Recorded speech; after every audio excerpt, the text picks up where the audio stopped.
انسان اپنے آپ کو بہت عقل مند سمجھتا ہے اور اس میں کوئی شک نہیں کہ انسان بہت عقل مند ہے، لیکن وہ مخلوق ہے، اللہ تعالیٰ کا بنایا ہوا ہے، اللہ اس کا خالق ہے۔ اللہ تعالیٰ سے زیادہ وہ عقل مند نہیں ہو سکتا، کیونکہ اللہ عقل کا بھی خالق ہے۔ عقل ایک ورڈ ہے جو انسان کی عقل کو سمجھانے کے لیے اللہ نے استعمال کیا ہے۔ اللہ اس عقل کا محتاج نہیں ہے۔ آپ کے گوشگوار یہ کرنا چاہتا ہوں کہ ہمارا سسٹم جو ہے برین کا، وہ ڈفرنٹ ہارمونز پہ چلتا ہے، کیمیکلز پہ۔ ہماری ساری زندگی کیمیکلز پہ بیس کرتی ہے۔ ہمارے پیٹ میں سٹامک، اسمال انٹسٹائن اور لارج انٹسٹائن جو ہے، بڑی اور چھوٹی آنت اور میدا، اس سارے سسٹم کو گٹ کہا جاتا ہے۔ اس کا ویٹ آلموسٹ 1.5 کلو ہوتا ہے، 1.5 کے جی۔ اس میں 100 ملین نیورونز جو ہیں وہ کریٹ ہوتے ہیں، اور اس میں گڈ بیکٹیریاز جو ہیں وہ آلموسٹ 100 ٹریلینز ہیں۔ ہماری باڈی جو ہے وہ جن سیل سے بنی ہے وہ 50 to 60 ٹریلین سیلز ہیں، جبکہ ہماری گڈ بیکٹیریاز جو ہیں وہ مور دین 100 ٹریلینز ہیں۔ یعنی ہر سیل کے اوپر اللہ تعالیٰ نے دو جراثیم بٹھائے ہوئے ہیں۔ سیروٹونائن ایک بہت اعلیٰ قسم کا ہارمونز ہے جو ہماری کوگنیٹیو بیہیویئر اور بہت کچھ کنٹرول کرتا ہے۔ یہ سیروٹونائن اور جتنے بھی ہمارے ہارمونز ہیں آلموسٹ 90% گٹ سے بنتے ہیں۔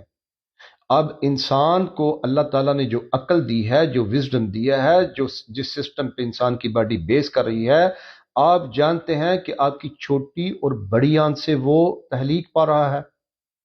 اس کے ساتھ اللہ نے ویگس نروز کو جوڑ دیا ہے جو آپ کے برین کے ساتھ کنیکٹڈ ہے۔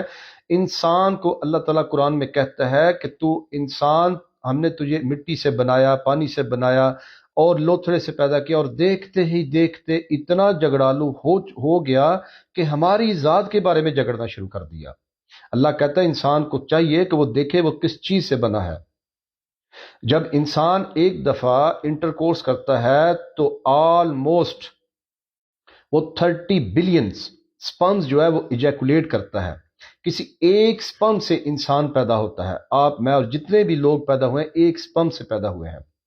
اللہ تعالیٰ نے ہمیں ایک حقیر چیز سے پیدا کیا ہے۔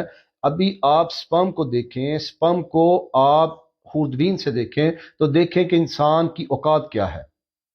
اللہ تعالیٰ ہمیں ڈی گریڈ نہیں کرنا چاہتا، وہ تو ہمیں فرماتا ہے کہ میں نے تمہیں سب سے اعلیٰ مخلوق پیدا کیا ہے، لیکن وہ کہتا ہے دنیا میں آپ نے رہنا ہے، آپ ترقی کریں، آپ سائنس کا علم حاصل کریں، آپ ٹیکنالوجی میں ترقی کریں، لیکن یہ مت کہیں گو کہ آپ جانتے ہیں کہ آپ غلط کہہ رہے ہیں۔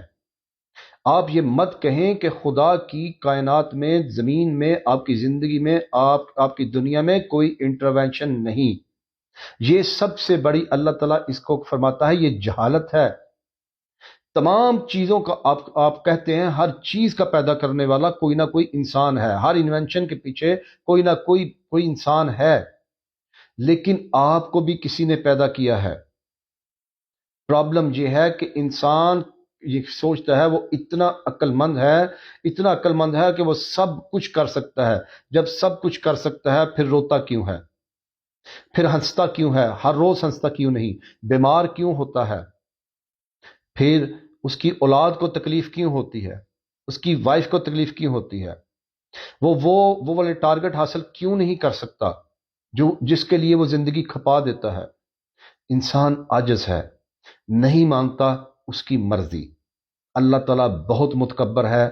اللہ انسان کی منت سماجت کرنے والا نہیں، اس نے پیدا کیا ہے، یہ انسان کو چوائس دی ہے، چاہے تو ہمیں مان اور چاہے نہ مان۔ ہم موت کا فرشتہ بھیج کر تجھے اٹھا کے تیری زندگی سے، تیری فیملی کے بیچ سے بیچوں بیچ لے کر آئیں گے، اور ہم تجھے پروف کریں گے۔ جب ہمارا فرشتہ تیرے سامنے آئے گا تو تجھ سے بات کرے گا، اس وقت تیری اللہ قرآن میں کہتا ہے آج اس کی نگاہ بہت تیز ہے، پھر تیری نگاہ تیز ہوگی، لیکن اللہ فرماتا ہے قرآن میں تب تک وقت گزر چکا ہوگا۔ آپ ترقی کریں، آپ لائف کو انجوائے کریں، لیکن خدا کو ساتھ لے کر، اس کی تعلیمات کو ساتھ لے کر، اسی صورت میں آپ کی سوسائٹی، آپ کی فیملی لائف اور آپ کی انٹرنل جو اسپرٹ ہے، جو اسپرچول ریلیکسیشن ہے، وہ پھر ہی آپ کو حاصل ہوگی جب اللہ تعالیٰ کو آپ مانیں گے، اور پھر آہستہ آہستہ اللہ تعالیٰ کی ماننا آپ شروع کریں گے۔